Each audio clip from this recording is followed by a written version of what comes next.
10টা আলামত প্রকাশিত না হওয়া পর্যন্ত পৃথিবীতে কিয়ামত হবে না।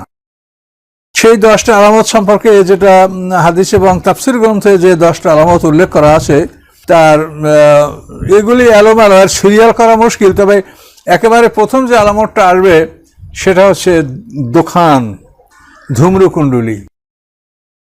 এই দোকান সম্পর্কে তাফসীরে যেটা বলা আছে যে এই ধোঁয়াটা 40 দিন পর্যন্ত পৃথিবীতে অবস্থান করবে।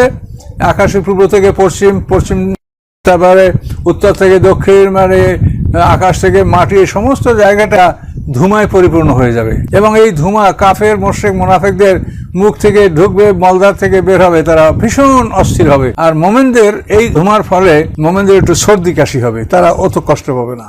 তো এইভাবে ধুমাটা পৃথিবীতে 40 দিন অবস্থান করবে। এটা হলো কিয়ামতের 1 নম্বর আলামত।